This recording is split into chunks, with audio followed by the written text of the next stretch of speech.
Hello. Hi, everyone. So welcome back from lunch. Hope you all ate well fed, and feel comforted to continue the conversation today. My name is Clarissa. You call me Claire. I'm one of the mentors of the Art Island or Art Island program. And I wanted to introduce Okui today with a little bit. We've known each other for about 4 years, so I'll introduce with a little bit of my writing from this pamphlet. Have you all gotten one of these from the front desk? Later, you can get it. Yeah, let's give a round of applause for Okui to have about her first sharing before we continue with the conversation. Thank you, Claire. Okui, no worries. I'm a bit shy right now with the Claire introduction. Maybe first slide. Yeah. Good afternoon, everyone. I'm very happy to be here. And hold on. Oops, this one. Yeah, so like Clarissa introduced, Okui means tortoise. Actually, Uguay is my nickname. And my hometown is Penang, and I'm now based in Kuala Lumpur. So I usually introduce myself as an artist and culture worker. My main medium is video, performance, event, and I also do community video workshops where I'm the programmer and also facilitator, and I'm also a community coordinator. So this is how my mom introduced me. Because after I introduce this, it's like, it's a bit doesn't make sense for my mom. So my mom, at the beginning stage, she said, oh, okay, I know she take photos, so she said, 我的女儿拍照的. And then, because I'm also, for around 5 to 6 years, I was working in Penang as well, and then Penang is a UNESCO heritage state, and there's a lot of heritage-related project. So my mom, after that, changes her description on me, and she said, 我的女儿做文化古迹的. And then recently, she's a bit more confident to introduce me because I start to teach in a college also. She said, 我的女儿教书的. So these are other things that these are among the things I do also. So my performance work and some workshop facilitation. And this is one of the publications that I'm involved in as a photographer and also videographer. This is Hand Glove Puppets, Putai Si, which I'm involved for around 5 years research documentation. Yeah. So this is the flow for today. I will start to share about my journey from beginning. I'm very happy to be here because also I know there's a lot of mentor and mentees also. And I will start by sharing some of my earlier work when I first graduated from university, my degree that time. After that, I will also share around my more recent work, around 2 to 3 projects where I will look into deeper about my approaches and ways there. And then we will have a conversation with Clarissa. Call it, in Malay, we call lepak, which basically like yam cha. I forgot the word in Cantonese, but heng, hey, yeah. Choi sui, yeah. So we will have a convivial chat together with Clarissa and also open for Q&A. This is in 2013, this is my project that it's my final year project for my bachelor degree show. I'm a media arts student, so it's under a creative multimedia department in Multimedia University, Cyberjaya, Malaysia. So in my final year project, our theme is about urbanization. And at that time I was thinking, okay, urbanization, when I Google, the first 5 things that come up is migration. So I did not think so much. I said, okay, I picked migration as one of the topic to refer back to urbanization. And it's a video portrait that I document the community, the Myanmar community in Penang. Just for your information, this work, in the early stage, I actually did not want to talk about it for around 2 to 3 years because I was very shy and I also have some doubts on the project about this. But I think it will be nice to share with fellows mentees here also, because I think one thing I learned about these 2 days is from others presenters also. It's also very nice to hear your process also, and also I think all presenters are also very humble and nice to share their doubts and worries and also questions, which actually inspired me a lot, and I changed some of my slides to include those as well. So yeah, this is in Penang. We have like a place at like 2nd floor of a Komta, a building there, which we know as Little Myanmar. These are some of the images that I shot there 10 years ago.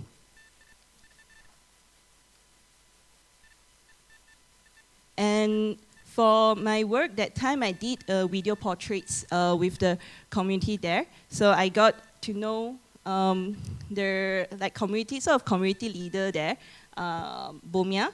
And then I told him, I wanted to take some images about Myanmar community in Penang. And then he said, oh, okay, that's nice. And then he also said, maybe you can give something return. Perhaps you can take, because he saw me always carrying a DSLR around, so perhaps you can, like, after you take a photo, you can give them that photo. And then you can have the video footages you caught of them. So I said, oh, okay. So on that day, so he come up with a poster. And then he actually managed to have around like 50 to 60 Myanmar migrant workers to come to his shop. He did a travel agency that time in Penang, and then they were very happy because back then, 10 years ago, smartphones are not that popular yet. So it's very precious to have a printed photo of yourself. So I even have, it's not here, I even have a wedding couple, a very young couple that just had the wedding that day and come to the session to take a photo of themselves as well. So when I was showing, let me go back to the previous slide. So I showed this work, is a video portrait. I showed this work in my university as part of my graduation show. And then I was actually very surprised by the response from my classmate and also the audience. Because for me, I'm like, oh, okay, I'm responding to part of urbanization, this topic. But for others, when they see it, they start to ask questions like, who are they? Are they illegal? Are they stateless? Why are you doing this? Why are you doing this portrait? Why are you showing so many migrant worker portraits? Are you trying to fight for their rights, like citizenship? So I got very loaded with all these questions, and it sort of scared me off a bit back then. And because in my mind I was like, I just want to show like different side of the community in my hometown. But this question sort of like, I think even until now, I'm also still reflecting back also. And also asking, and sort of like along the way, I also learned along the way with those questions that was thrown to me that time. So after that, I actually moved back to Penang after I graduated and started to be more involved in like NGO works, like volunteer NGO works, and also volunteer in the community arts project as well to get to know how do I work with community.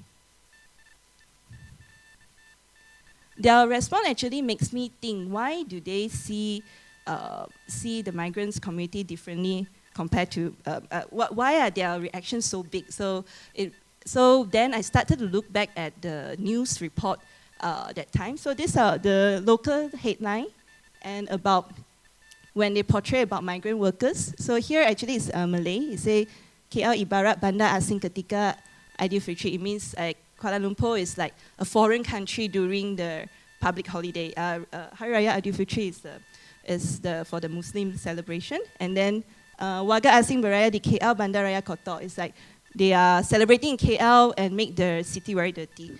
And then here, I think you guys can, you guys can read it. It say like, is this Malaysia? I thought it's Bangladesh. Like, I thought I went to Bangladesh. Bangladesh is a combination of the term Bangladesh and Malaysia, so become Bangladesh. So these are very common even now. Actually now the news, we won't have such, you're getting less to see such headlines, but that type of Facebook comment is still quite a lot there. Oops. Okay, so after that, so I mentioned that work sort of like a bit scared me off that time. Like, oh, it's sort of my first project that I wanted to do with a migrant community, and like it's so loaded. I feel that it's so much topic, so much issues around the term migrants itself. So after that, I started to look back to myself a lot. When I first moved back to Penang to stay with my parents in my hometown, I did sewing and sewing. Sort of performance work and also video performance work, which I did with my mother, as you can see here.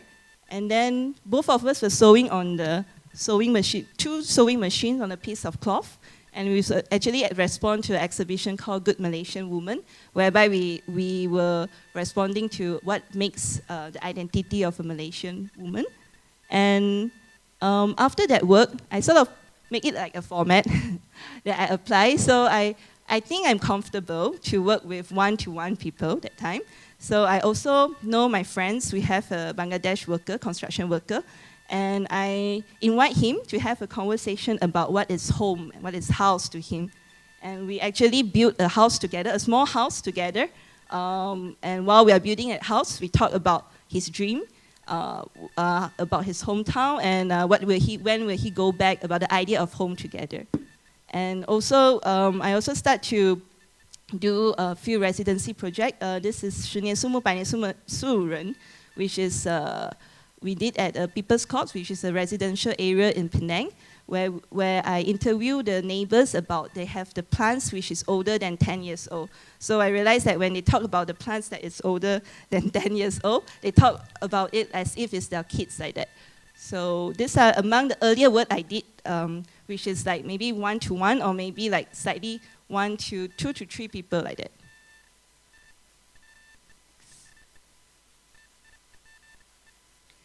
Then after that 2 years, working on my own project and also volunteering in NGOs project or even community arts project, I have a bit more courage to go back to the same Little Myanmar community that I showed just now. So I went to see them and da chiu fu, like say hi, and show them some of my work and also talk about the work I did in 2013. So I also told my friend that back then I actually got a bit stressed, after I showed the work, people asked me those questions, and I also was very worried if I would make them into trouble, will they be exposed, will it make them get deported or those? And then that time the community will say, actually the first time when you come in to our community, we already start talking about you. We say that, oh, we thought you are Japanese because you say only Japan, you look like those curious Japanese tourists that comes around with a camera. And then we see that you come back 2 to 3 times, and after that we think, oh, you're just curious about us and wanted to talk about the Myanmar community here. So he also told me that, oh, don't worry, we also got observe you and talk about you. And then after that, which made me relieve a bit, and then he said, oh, the photos that you took is actually at a black background, so it doesn't expose us to, for example, they say if they will get into trouble, it's something like showing them doing other business, because their visa is to work in a factory. So if a leisure thing is okay. So that was the response to me. But at the same time, when we look back at the work that, the video portrait that I shot 3 years ago, Bomia, my friend, actually said, oh, actually half of them have already went back Myanmar. Because Malaysia economy is so bad that time that they left, they go to place like Singapore or maybe go back Myanmar that time because of the currency exchange thing. So actually that time it makes both of us feel that, oh, actually it's important to document about about the Myanmar community here, because half of them are already not here. The Little Myanmar is actually now is empty already, only left 2 to 3 shops. Back then when I was there 10 years ago, there's around 10 shops. So we also realized the ebb and flow of migration as well. And then I asked Bomia that time, he's also living back, which he introduced me to Steven, the guy in the middle there. So I asked both of them, if I were to make, I wanted to talk about the diversity of the culture in Penang. It's not only Chinese, Malay, Indian, which usually that's how our country brand, Malaysia, is these 3 big races. I say there's also a lot of other cultures as well.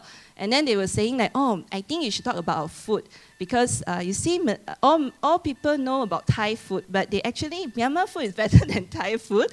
But no one knows, because we wasn't given a chance. Myanmar was closed for so long.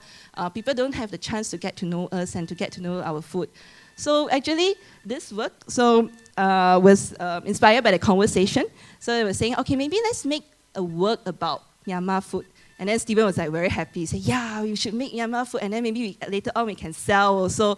And at first he lists down several food, and then I realized that I told him, oh, this process is some of the noodles need to boil overnight, so too long to shoot. Maybe we have something simple one. And they said, oh, actually we has one dish called La Petto, which is actually a tea salad where they use the fermented tea as a mayonnaise, as a salad dressing. So that's what they call, that's what they meant by eat tea.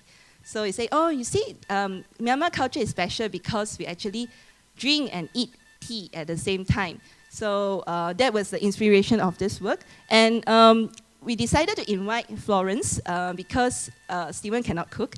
And then all this while, he needs to have like Florence to explain the step. And also, I realized the process was interesting because I don't speak Burmese. And then Stephen, he stayed in Penang for around 20 years already. So he speaks, oh yeah, I shouldn't say the language. Actually, I want you all to guess. Hold on. Can you play the audio? Thank you. မြန်မာလိုလက်ဖက်တုပ်လို့ခေါ်ပါတယ် မြင်းတယ်နဲ့တဲဆယ်လက်ကျော်လက်ဖက်တုပ် ဘာသာမြန်မာလက်ဖက်ရလားတဲဆလက် Historically, lapet was a peace offering between kingdoms after war. ခုစားရဲ့အလန်ဆိုပါရရတဲ့ဆရာအလန်အိုက်ကိုင်ကောင်း peace talk တဲ့ဆရာစီအလန်စီကြောင်းလက်ဖက်တုပ်အိုက်ဟော်လန်ကိုင်ကောင်းပါဦး ဟိုရင်တော့ငါသိမဲ့ဖြစ်ပွားတဲ့နိုင်ငံတွေကြားမှာဆိုလို့ရှိရင်နေချမ်းရေးပြုလုပ်ရစကားပြောတဲ့အခါမှာလက်ဖက်တော့ကိုပေးပြီးတော့နေချမ်းရေးပြုလုပ်ကြရတယ် Can you guess how many languages are there? Are you able to identify how many languages? I saw 3. Any 3 also? Okay, there's actually 4 languages there, which is next. Yeah. So actually there are in Burmese, Malay, Hokkien, and English. So just now you heard the sound of 3 of us, and it's a tutorial on how to make Burmese tea salads. So conducted by Florence from Myanmar. Florence and Stephen are both from Myanmar. And back then when I know Florence, she's only in Penang for 4 years. So therefore she only speaks Bahasa Malaysia. And Stephen actually was based in Penang for more than 20 years. He came in Penang in the 90s. And he's able to speak very good Hokkien. Just now you heard a bit of the Minnan Yu Hokkien. Inside that it was spoken by Stephen. And he can speak English as well as Malay as well. Yeah, actually he speaks 4 languages. And there's me also. So we sort of like make it a bit fun. We say that maybe we can do a tutorial, but we show that we speak in 4 languages. And then we make it in a process like Florence started to share the process of how to make the tea salad in Burmese. And then Stephen will translate it into Hokkien or Malay. And then I will translate into English. So this part of it, you can actually, if you're interested to see this video, you can take the link from me. It's actually at it's available online also.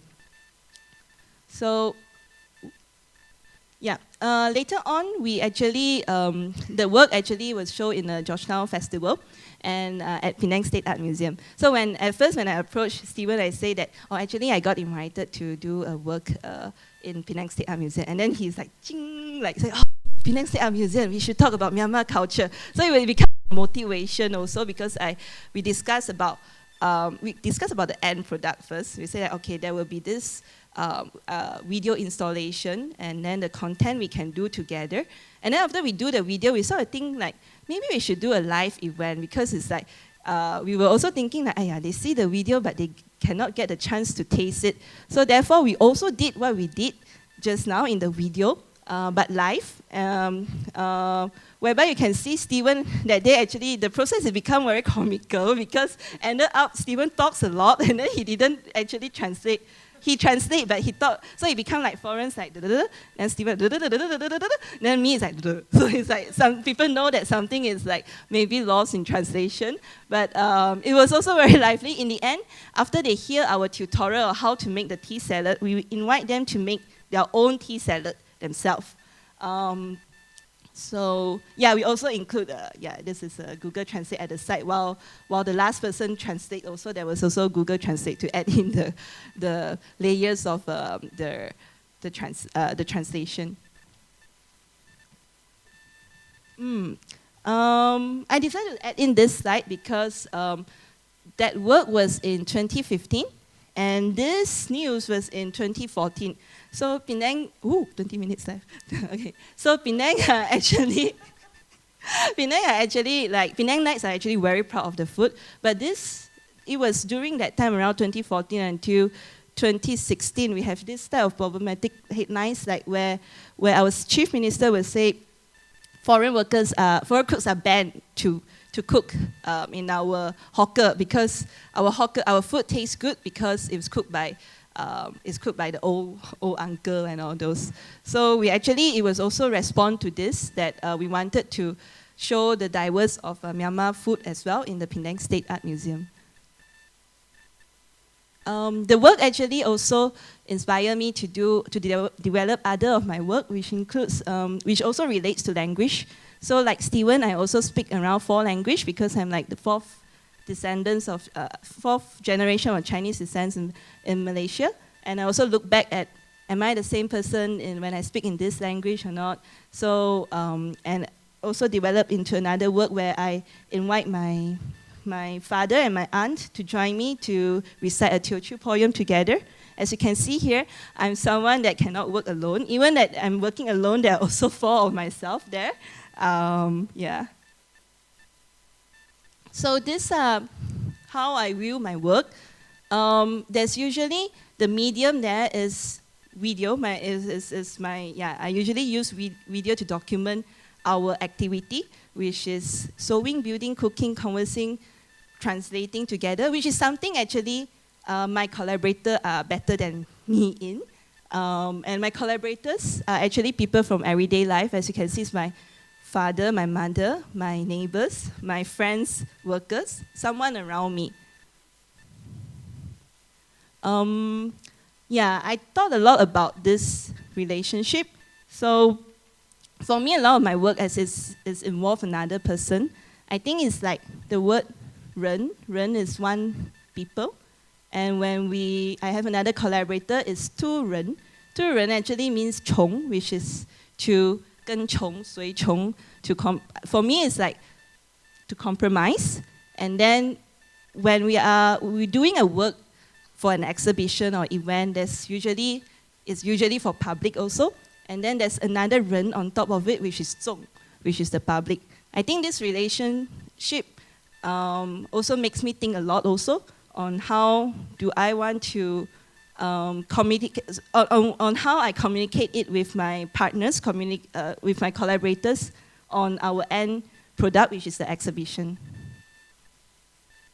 This is one of just now the work I did with my mom. One side is, this one is the sewing by my mother, and this one is obviously by me. So I think what I'm interested in is not really the product between like what my mother sew and I sew, but actually it's the crumples in between here, where you can see that this is the tension that arises when our sewing get closer to each other. So yeah. Just now I shared about my art journey from 2014 until 2016. My other journey, because of I did not do artwork full-time as a living back then. I was just a fresh graduate. I also have other journey, which just now I share a bit like doing art workshop with community, photo documentation. I'm also a community coordinators to bring different community, to bring like school children around to know about different cultures in Penang.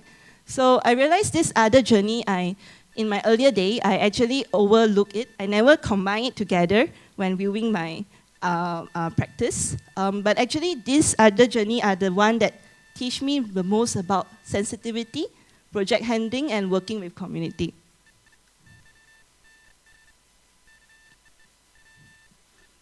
Okay, so for this one is, I would call it, after that, 2016, 2018, my second or third 2 or 3 projects that I'm going to share later on. This is not an academic term, so please don't copy this hybrid art project. It's a term that I came up myself and say, oh, okay, actually, I should put what I do, my other practice, which is the community coordination part, as close to my art practice. So I call it myself like, oh, hybrid art project. But actually, when I see how others describe my work, they use the term social engaged, collaborative art, community, relational sometimes. Yeah, so these are other people terms on my project. And from 2016 until now, my work tends to have a group of people or community, and also there's a medium or topic in between us. This is a work I did for Saitama Trinale in Japan in 2016. So it was their first triennial, and their theme is about envisioning the future. And that time, I collaborate with a group called Tankirin, which is a foreign housewife group in Urawa. And we did a tatami room together where we changed the borders of the tatami using the cloth from the shofu, from the housewife. And also we did a multilingual video together. So the first time when I meet Tankirin group, I also did the sharing of my other works. This is one of our sharing session. So I also got to know that, oh, actually Tankirin groups also do multilingual reading session. So for example, the mother will use a storybook and speak in their mother tongue, in Cantonese, in Korean, and then another mother will speak in Korea. So they also wanted to promote multilingual there. Therefore, it's actually, they call themselves the Tankirin groups, where they wanted the mom to speak more of their mother tongue. So a bit, yeah, this is a bit background. So yeah, the process of engagement of us is quite short, which is from, it's not really March until November, but the range of it is March. I had a research trip there. And then in July, we did 4 workshops together to come up with this work. And the triennial start from September until November. So actually, to be accurate, we actually only worked like intensively 1 month. And the output was, as I mentioned, it's a bilingual video and a tatami room. And Tankirin also organized 4 public workshops together. So we also did do a lot of workshop because I realized the founder of Tankirin, Haga-san, is actually a Japanese language teacher. So there they also play a lot of games, ice-breaking games. And it was actually very fun because we exchanged game together. All these housewives are very good facilitator also. So we exchanged idea about home through different types of games and slowly developed into the work that I showed just now. And they also decide to make the game that we play to the public in our tatami room. The title of the work is called Adaptation. And I would like to share this, although it's just a title, because I think it means a lot for my own reflection also. Because when I first asked them what is the translation of adaptation into Japanese, and then Haga-san said it's called tekiyo, but she refused to use it because she said she thinks in Japanese culture, the term is closer to assimilation, which is what they felt as a shofu for years, and they think that they don't want to assimilate, but more like adaptation. So therefore, we picked the term adaptation, which is borrowed from katakana, and which is from katakana, and we bring it into the title is in this one.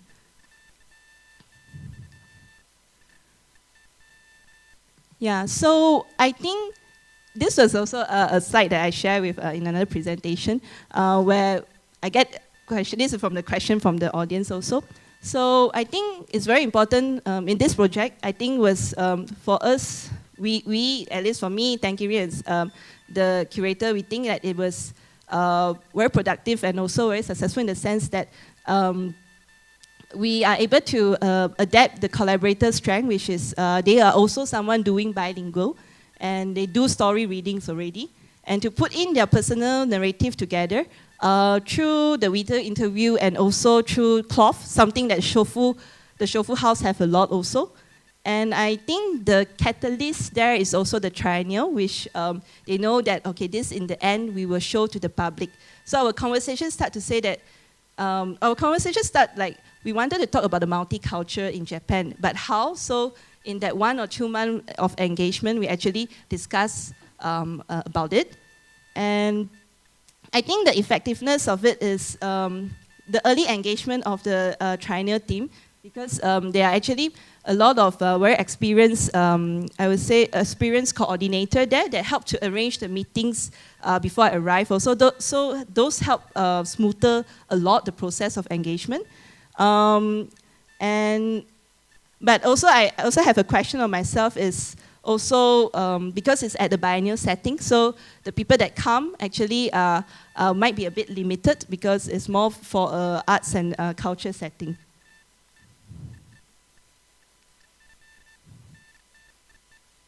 another work that I'm going to share is a work I did with Serantau, which is also from the Indonesian migrant community, which previously the domestic worker group is also part of them. And in this exhibition, I was paired with a community group, which is Serantau. And so I was matchmade. Like, what I wanted to say is that I did not go in and find them, but rather the organizer already matchmakes us together. And the funder is Canada Embassy. And collaborator, aside from the Serantau group, there was also another NGO that works with migrants worker. The process of engagement is, I would say, shorter but more intense, which is around 4 months. And the output in the end, we do 2 videos and 1 day of event. Some of the video work we did together. I wanted to share this because the event actually was more popular. And I think that time because exhibition in Malaysia needs more, tactic to attract crowds in. So we decided to make 1 day of event which include a cooking workshop and also, sorry, let me go back here. Yeah, which also includes a dialogue with the Indonesian Embassy, which, because when we were doing this, we also realized that, we already managed to gather like the public and also the domestic worker, we already managed to mobilize the Indonesian migrant worker to come out on that Sunday.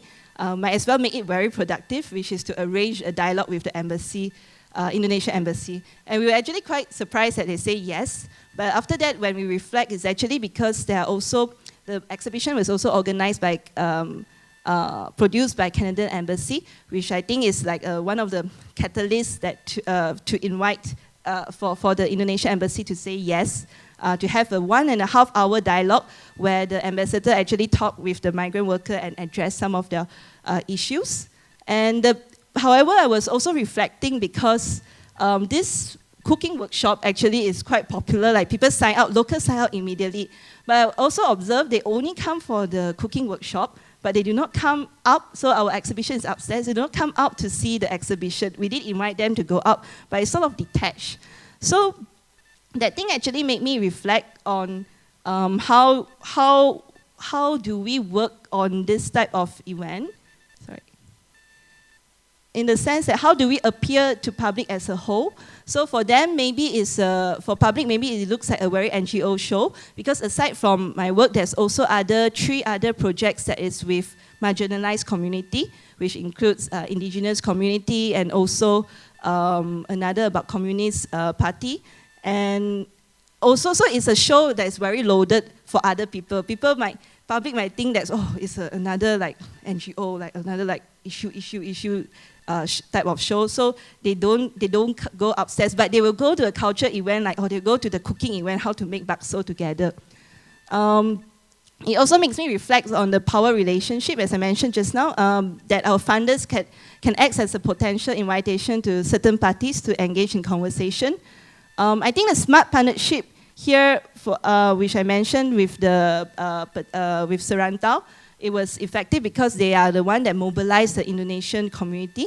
I put a sustainable but, which I will reflect on much later.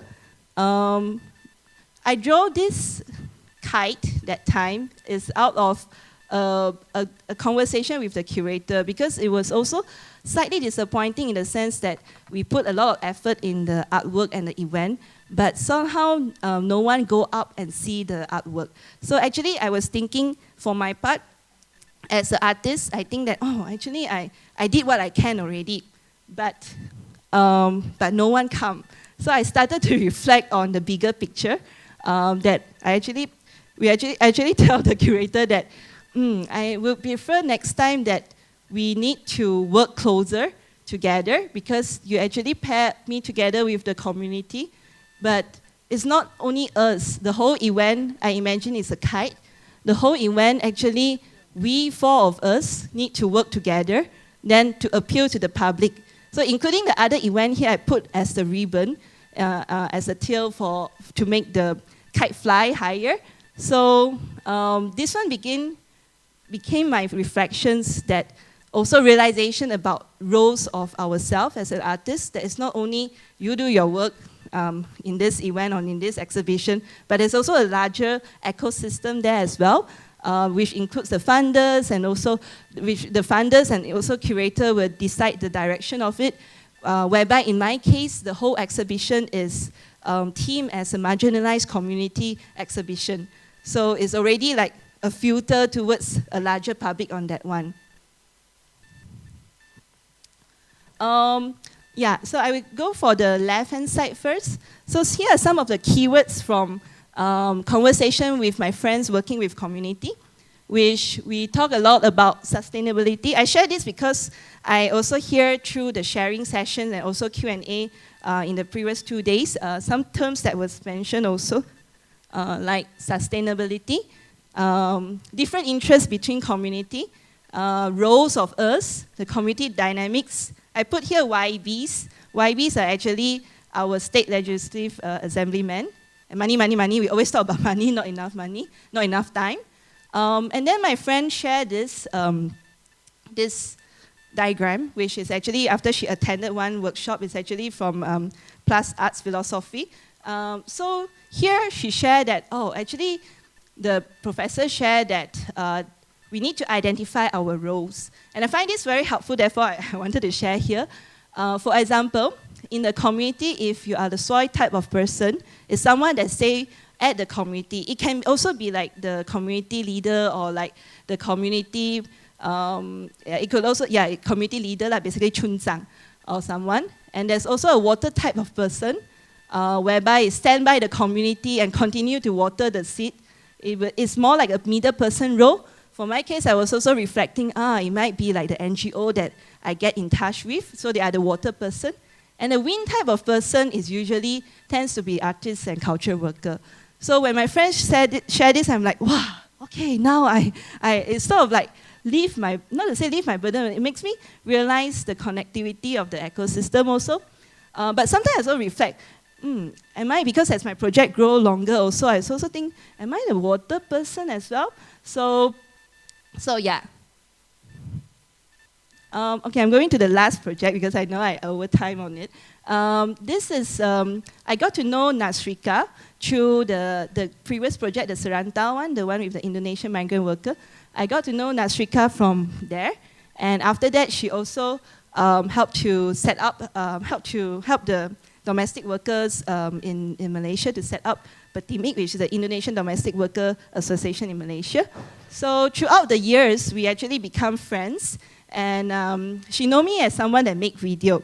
So we reconnect back again in 2021. And that time was still the pandemic time, but it was slightly okay. And then she's like, she told me like, we should make another video together. So in her view, she thinks that the event that I draw the kite, she said, oh, that one, I think the event is very successful. For me, I was like, I was very critical of the event. There's no public that came there. For me, it's like, it's like one of my event that I was reflecting. I was so angry until I draw that kite out. But for her, she think it was helpful because any encounter to talk with public is a good event. She will feel that way. So anyway, she said that, let's make another video together. But she also said, maybe this time you teach us how to do the video. So I was also saying, okay, maybe not teach, but maybe let's make the video together. So making the video together become the basis of our following work, which is actually we did Rasa and Asa. So Rasa and Asa is actually a 27 minutes video that we shot during the pandemic in 2021, June until September. So when we were about to begin our project, actually it went to another wave of the event street COVID that time, even serious COVID cases that time, and Malaysia was under the lockdown. So my plan also need to change. So initially the plan was also because we wanted to start shoot and we wanted to also arrange few of the videographer to go in and shoot, but because of the lockdown, we need to change it into, like what Nasrika said previously, teach me how to do. We need to really teach the domestic worker on how to shoot themselves. to make this video. So in a way, it become I would say, the camera in the hand, in a community hand type of project because of the situation that we need to adapt to. So here are some of the notes that we send. So we send through the delivery, like we send some mics and lights and instruction also about how to maybe take the photos or video, or where should they take as well.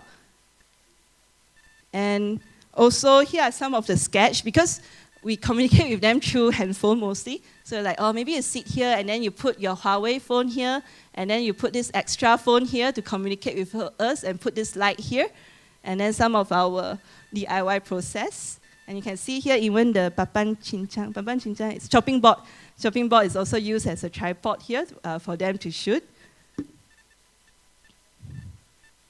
So this is one of the footages shot by Ning Rum, our main cast from Rasa and Asa.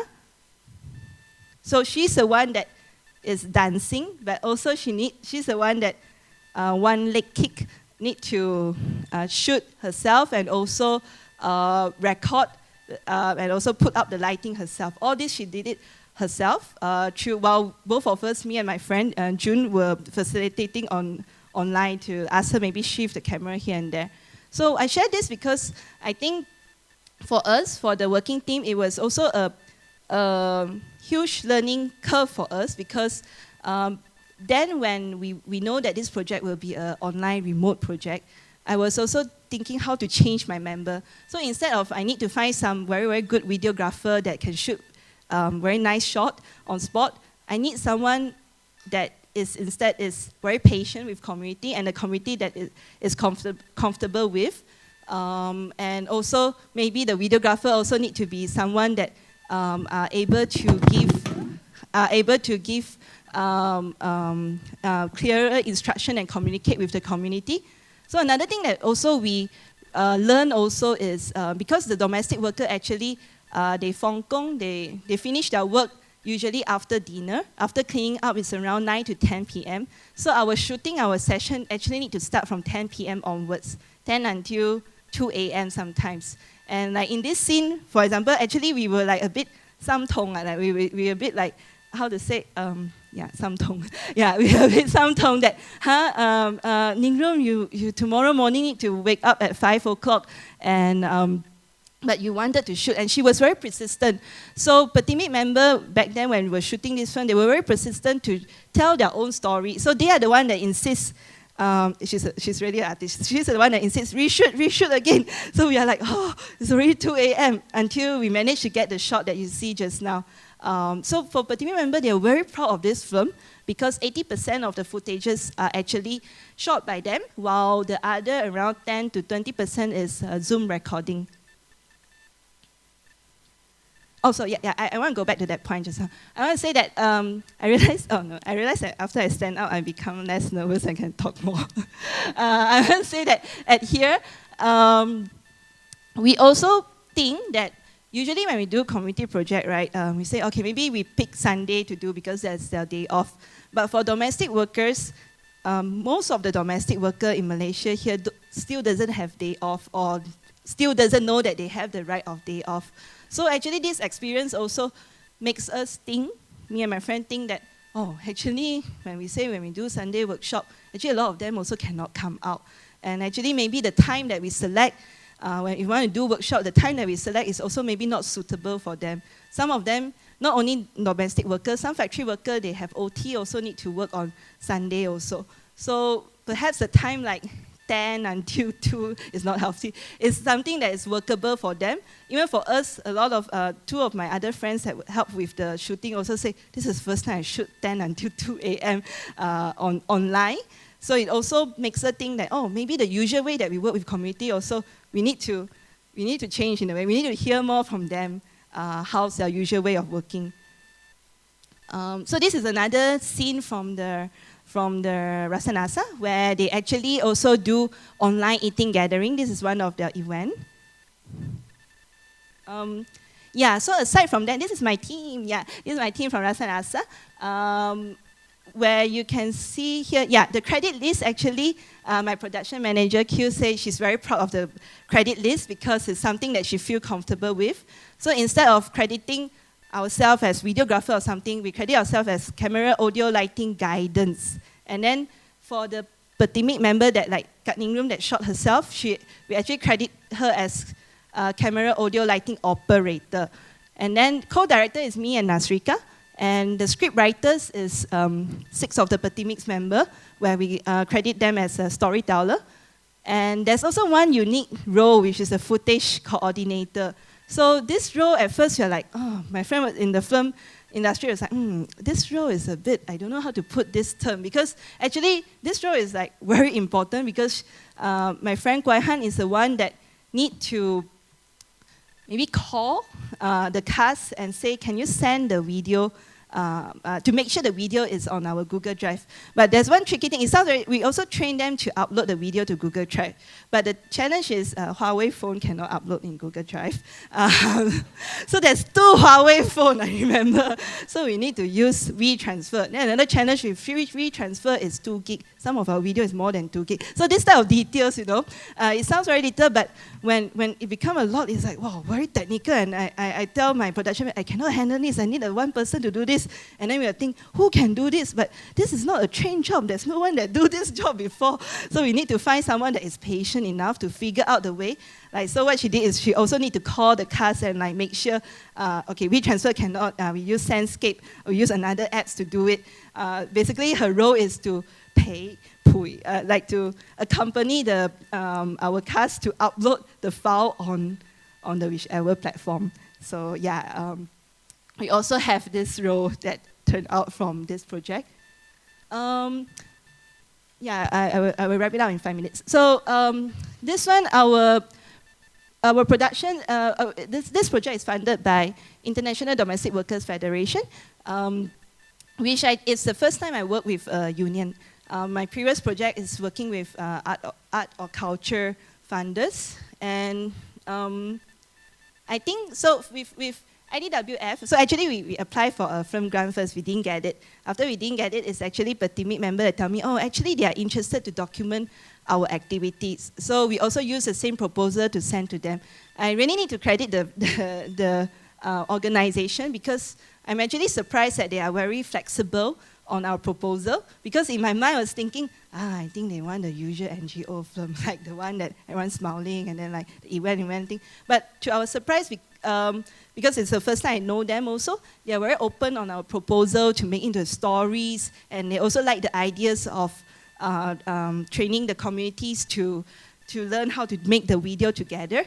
And yeah, so it's a good partnership that I learned all from this project. So that this encounter also makes me think about my relationship on the kite. So I was thinking, it's much more complex. It's actually not four angle already. It's actually more like more age already. So this is a wow. This is a Malaysian kite. So I was thinking, okay, aside from me, my role here, actually last night I was thinking, it's not yeah. I was also questioning the role about artist/culture worker or whatever. So anyway, this is me here. And then there's collaborator and community here. And I think the funders here is also, I also think about the roles of the funders here. But more like in the WOW here, actually this session it plays a support role of the body of the WOW here. Yeah, so, and then there's a public here as well. So because always when we are doing the film together, we were very aware that it will be a public film. So when the idea of the public is there, I think it also support the work, support the conversation there. And the part that I'm trying to work on right now is the approach and intervention on how to talk about the topic together. Oh, yeah. So Rasa and Asa was first screened, we did our first public screening in September 2022, which is last year. And after that, we went from festival. We also do community screening among the domestic worker and in university as well. I have the next slide, yeah. Hold on, this one. Yeah, so as you can see here, we went to film festival, and to my surprise, so this is my first documentary. My previous video work is is more for the arts exhibition setting. So it's also a new learning for me. To my surprise, there's a lot of film festival. And actually, film festival, when you enter, if you got it, they have like the entry fees, they will pay you for the screening fees. After Kaka Mai Mai, it actually seems like, I earn more, the project earn more than art project usually. So this is also my realization. And when we screen at university also, they will give us lecture fees to share also. So usually, either me and Nasrika will go depending on what topic they want us to talk about. If it's a more art and design school, they want to know about our process. If it's anthropology department, gender studies, they want to know about the issue and topic more. So yeah, university we screen at least 5 or 6 places. It's by invitation, so they wrote in to us and request us to share. And arts and culture space, I put here media also because the media coverage is more like we send to the BFM, the radio station, and also some press. So the media coverage also helps us to give us more exposure to university and also, mainly to university lah. And after we realized that we managed to screen around 15 to 16 films last year, we realized that actually we are still in a safe zone. Safe zone in the sense that festival and university would be considered someone that already know about the issue, or already know about the topic. And we are actually more interested to screen more to non-art goer and high schools, which is harder to reach out to. So this part is the part that we are currently working on. And also for Petimi, they want to screen to policymakers. Yeah, thank you. So I wanted to share about this one is because this is our, 2 weeks ago, we got an invitation to screen in the university at Lombok to their international business class for the master student. And how we managed to get this screening is actually, I got to know the professor, which happens to, I got to know him, he told me, 5 years ago when we were at a screening at KL, the Sunday Beauty Queen is actually a film about Philippine domestic worker in Hong Kong. So we attend the Sunday Beauty Queen together, and in the screening there were, all of them are domestic workers aside from 2 of us. So he remembered, so we got to know each other from there. And after that, 5 years later, he became a professor and he invited us to share in his class. And this one, actually, according to like Petimi member, they actually say, they actually want to do more of this screening because they say they want to talk to the younger generation of Indonesian university students because they wanted them to know about the domestic worker, the mothers that left their home to work for their family as well. So this is the group of target audience that the domestic worker wants to reach out to, which is actually someone, the crowd back home. So I mentioned this because among the screenings that we show, just now the sites, this one. Of course, films festivals will have more audience. For example, some crowds like this, around 100 and 200 people. But we also realize that usually in a setting like this, it's harder for the audience to ask questions. People tend to be shy, or maybe like more like want to appear correct. So very, very kamka like that, like very shy to ask us question. So ended up the question also maybe very general. But we realized it's actually encounter smaller screenings that able to let people to be comfortable to ask questions. For example, when we screen at university, because also my role as a local, so they also dare to ask or confess like, actually, we really don't know that domestic workers have Sunday day off, right? And they say, actually, we are even guilty to say that because it's more like, because we don't know all these things. So actually, this type of conversation is much more important and much more impactful because, for example, when it's also in this type of smaller sharing that we are able to have more next screening. So, for example, the Sunday Beauty Queen screening that I attend 5 years ago actually managed to get us 1 screening 5 years later. And also, when we were screening at the University Malaya at the Gender Studies Department, one of the students actually invited us to do a screening with her organization, which is this next one, which is called Lead Woman. So in the gender study class, right, in the master class there. So Lead Women is actually an organization that do sort of like networking for business women.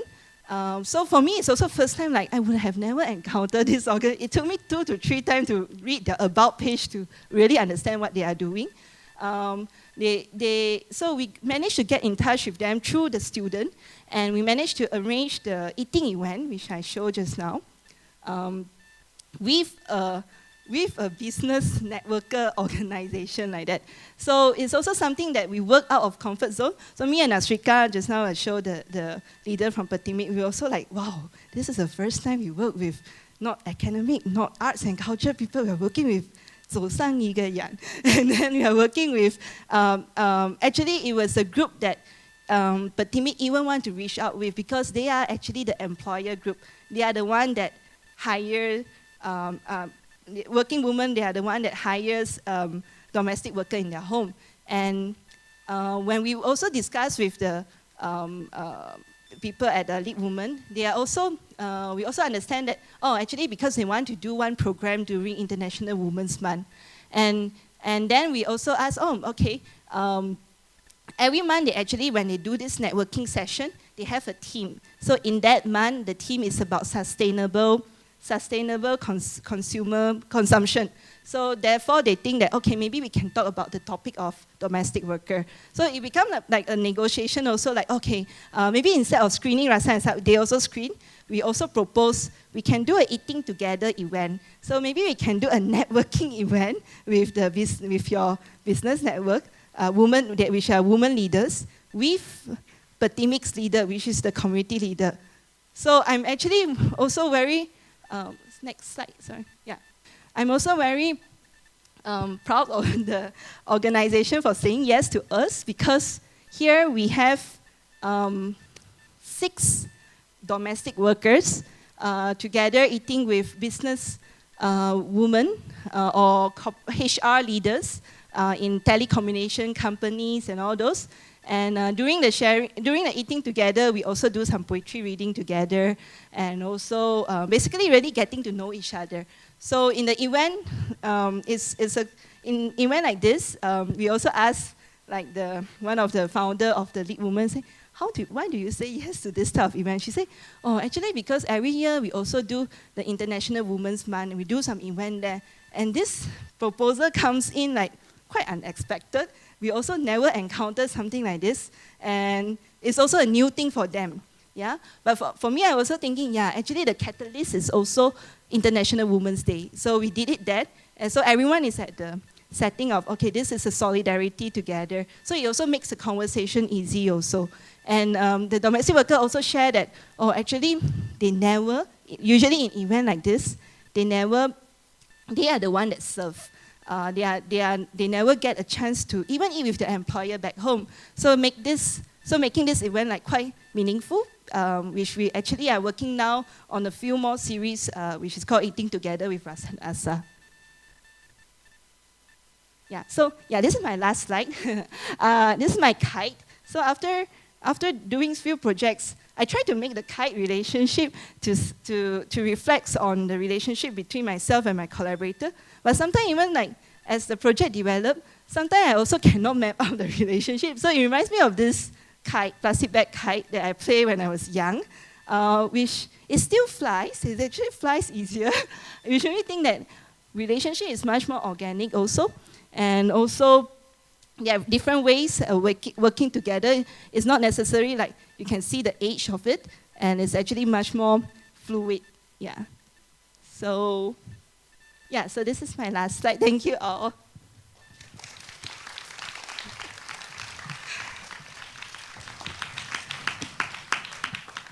Thank you, Okui, for your talk. I'm cold. That's why I have to stand up, is it, to walk around? To warm out. So yeah, I guess we can talk some more. Yeah. Okui and I have been talking for the past 3 days about ideas about community art, about migration, and maybe we can start from the migration question. Yeah, thinking through, because most people maybe don't really know about the history of Malaysia, And also linking back to Hong Kong, where migration is also a very pertinent topic, not only about domestic labor or migrant domestic workers. Because as a person, maybe of an ethnic minority in Malaysia, maybe you can share a bit more about how you, in this particular position, relates to migrant workers at large, and how do you even begin to engage with their ideas and their thoughts? This is a question that I get to ask a lot by other people, which is why are you so interested in migrant workers? But for me, I think the process, it got developed quite naturally because of that first my final year project, the one that I hid for 2 years, that one, tried to hide away that project. I think it's from that project I also realized that I also have my stereotypes on migrant workers in the beginning. That I also don't know so much about migrants community. Really? Back then when I was a student 10 years ago. I think that was sort of, it become a project leads on to another projects, and after a project there's also reflections for myself, and I was thinking how to talk about the topic more deeply or more meaningfully. So for example, for Rasa and Asa, I think it's not only for us, it's not only talking about domestic worker, it's not only talking about them, like the struggle and all those things. But actually, we were more interested to talk, this is from Nasrika, from the Patimik member itself. They say, we want to show domestic workers as mothers, as someone's daughters, someone's friends, and someone with talent. Then they were very proud when they identify Ningrum able to dance, and they are able to send their son to overseas to study. So these are the stories that I think it breaks.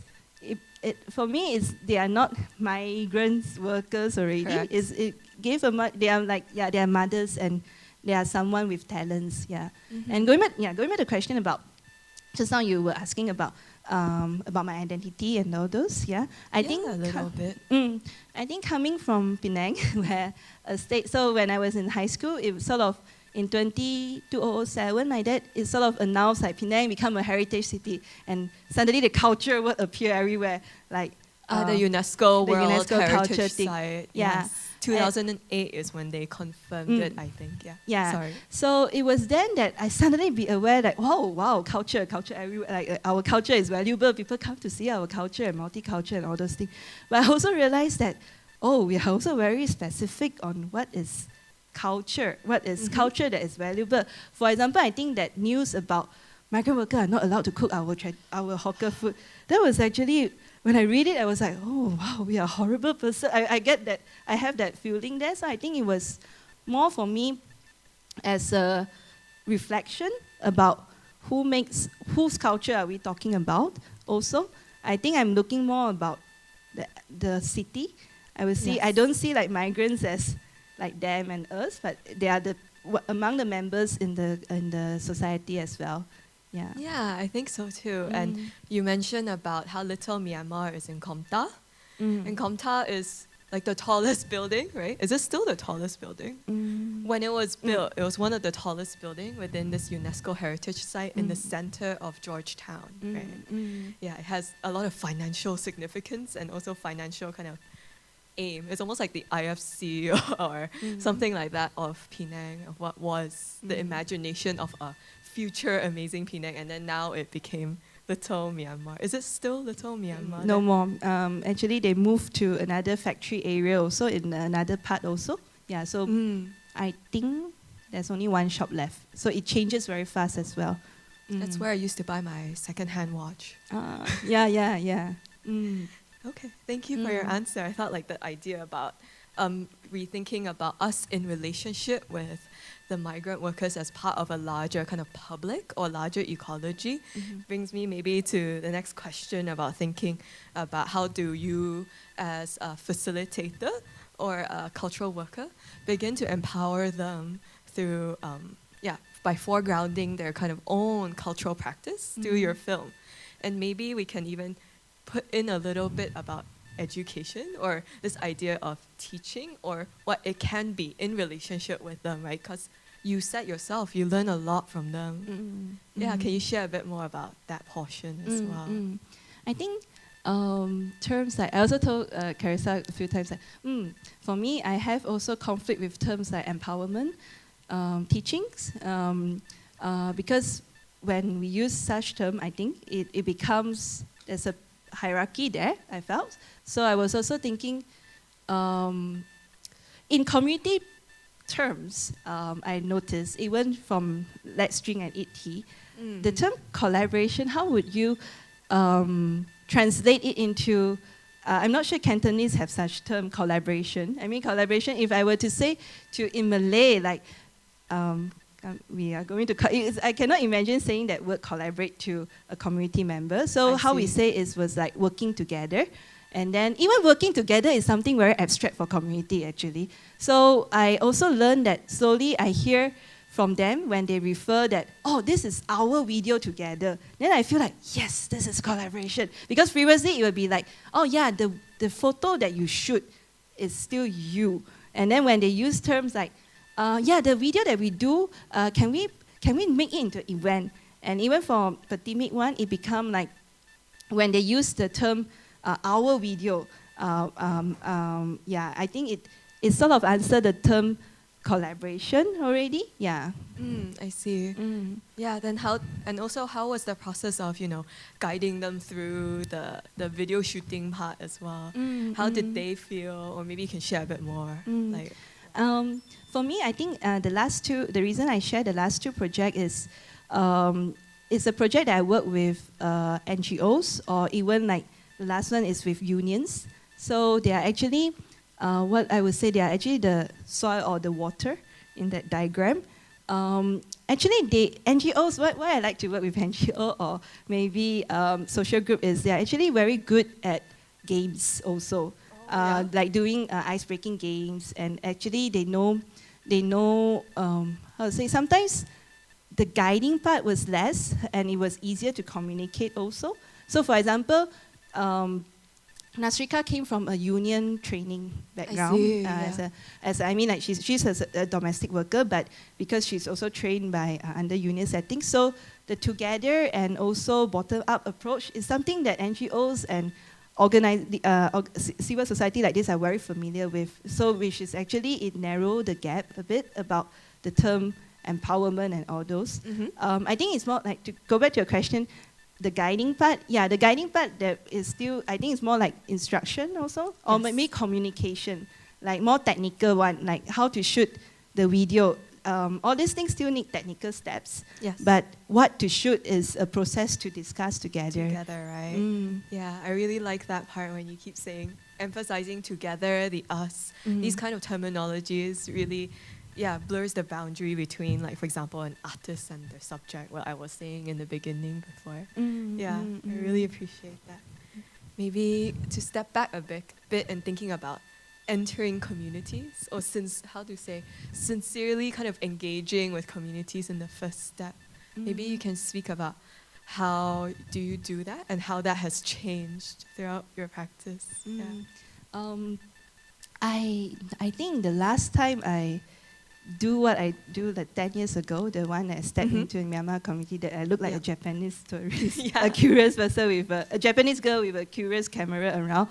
I did not, unfortunately, or maybe I don't know, I did not do that for the past 5 years already. So my current approach is to work with organization, because I think it helps me to balance in the sense that how does this project go on next, the sustainability of it also. So I think I'm now working in terms of partnership as well. And one thing about working with this organization, it also makes me think that the art project, it becomes very tiny. It's also a tiny part of their bigger, longer journey, because the advocacy actually will take years to finally achieve that. So it also, actually it makes me change my approach quite fast also, because you need to keep trying different ways to adapt to the situation.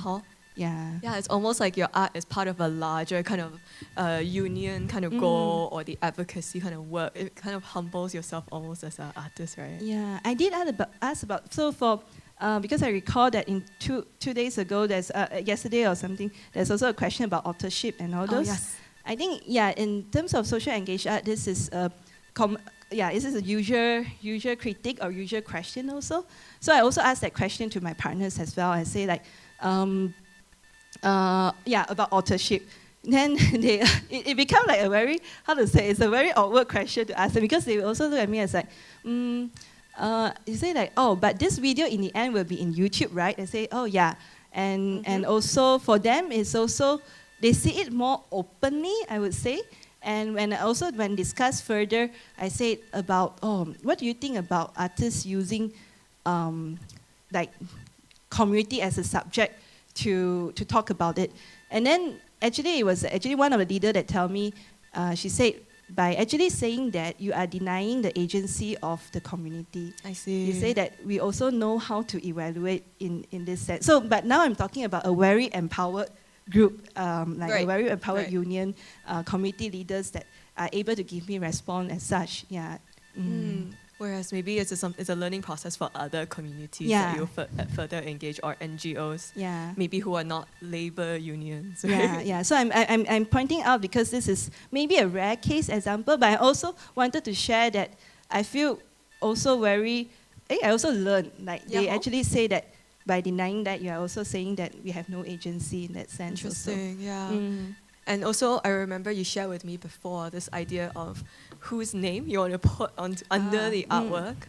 Whereas for Putimik, you obviously put them as co-directors, right? And that carefulness of how you allocate, or which name you want to bring forth or to foreground in different settings is also quite important, right? So adding on that is, it is much more later in my recent project right now that only I'm able to put my community partners like at the same with me in terms of exhibitions. I see. So it was also like the one with Serantau, because the one with the Canadian Embassy one, because it's already preset that it's an artist and a marginalized community.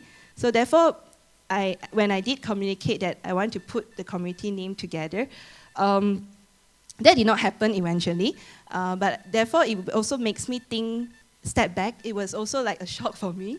It also made me step back and think, oh, okay, this is because the kite shape is already set in the beginning. Like the funders, curator already set the framework that it will be artists and a marginalized community, but not their name.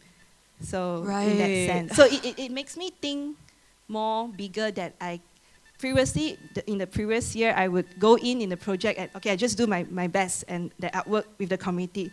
That project actually made me pause and think, no, I need to talk with my funder and the curator more, and even maybe set the tone before entering or starting the project also.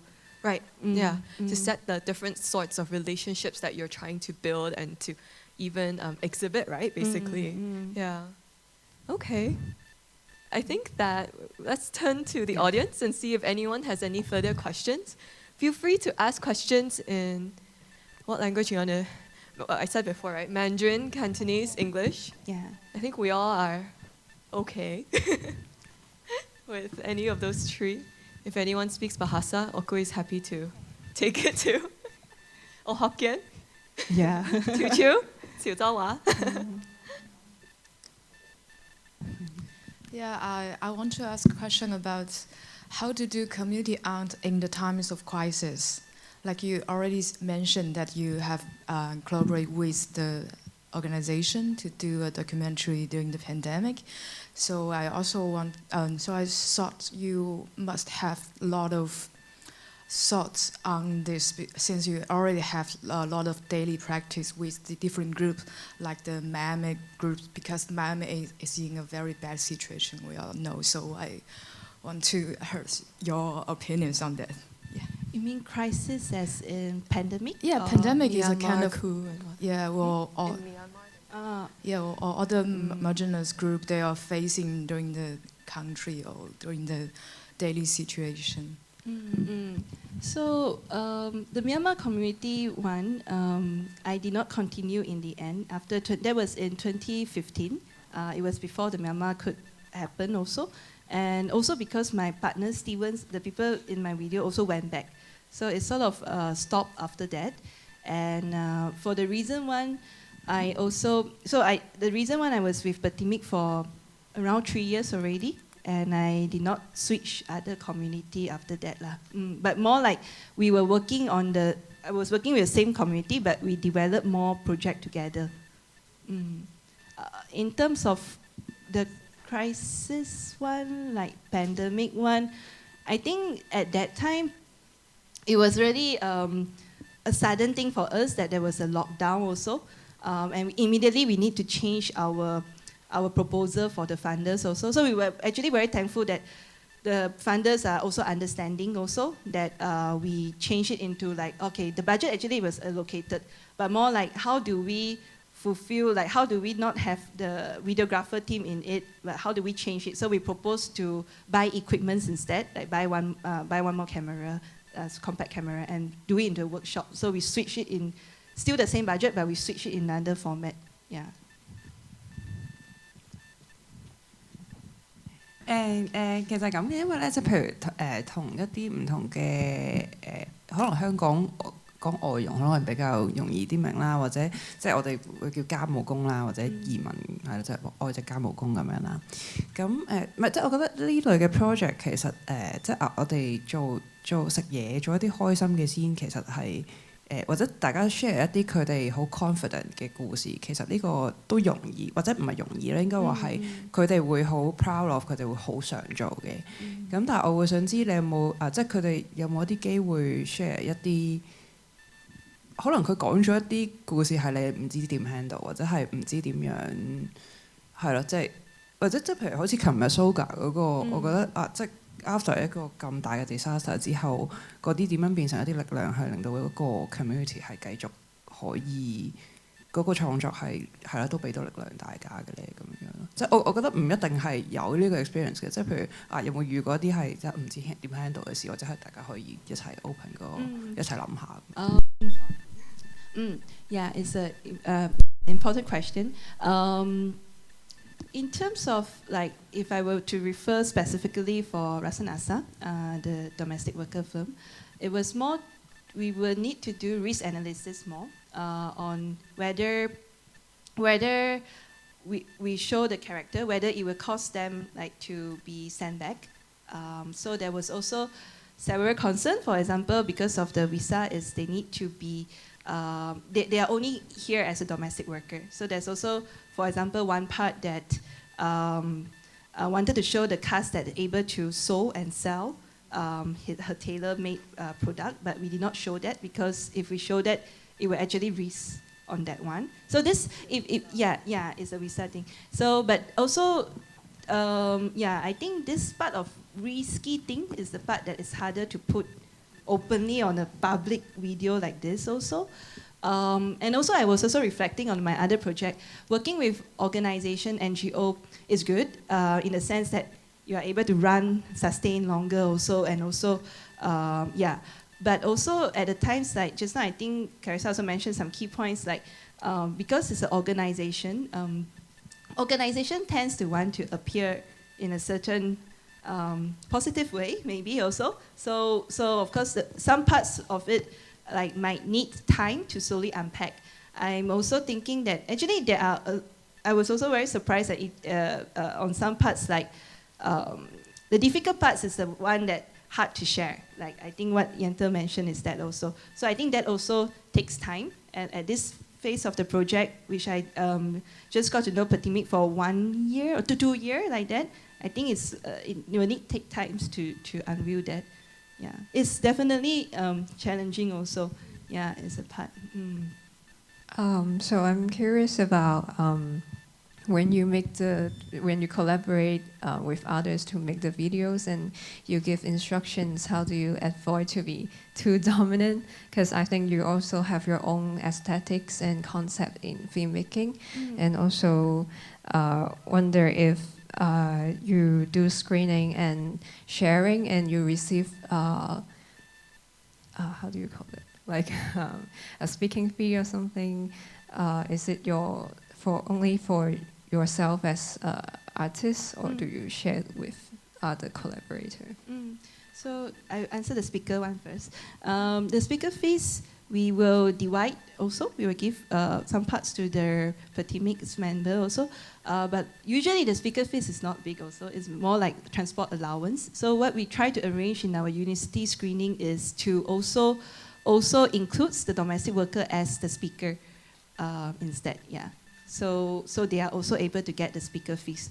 And if, like, for example, the film festival one, if we manage to save some, so we use some of the money to do the makan bersama, the eating together event, because we keep it to do another event in this sense.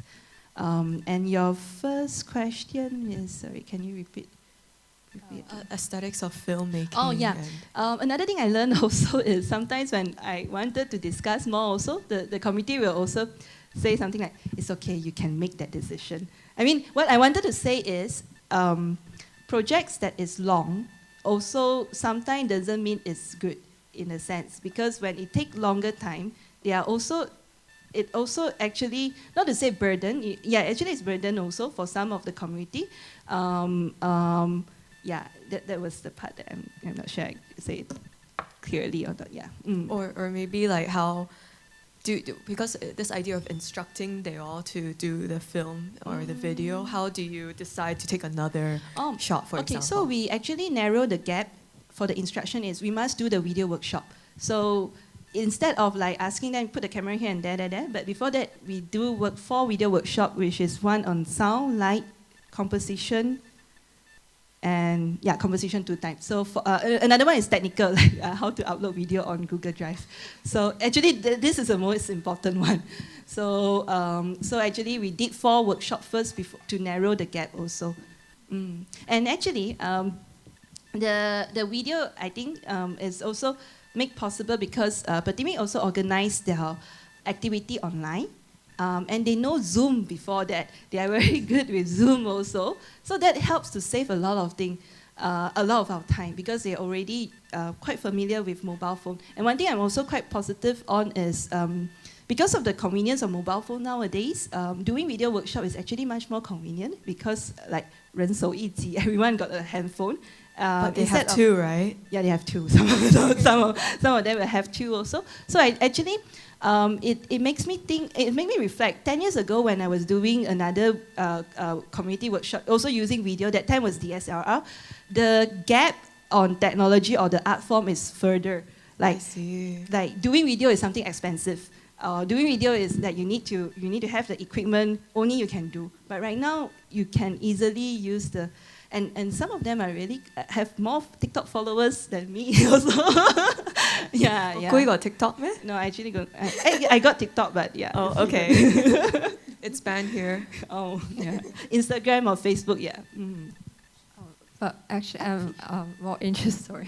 More interested in maybe your soft skills, like how you talk with them and give guidance in the process. I think so. One thing with Patimi is because we speak in Bahasa, so the instruction. Yeah, just okay. Yeah, and record because the phone is also hard to do everything on the phone. So we also send, when we send the equipment, I also label the step 1, I stick 1, to basically fasten the step also. We also did, before the shooting, we also did another rehearsal before the shooting as well. Okay, so thank you everyone. Thank you, Okui and Clara. Please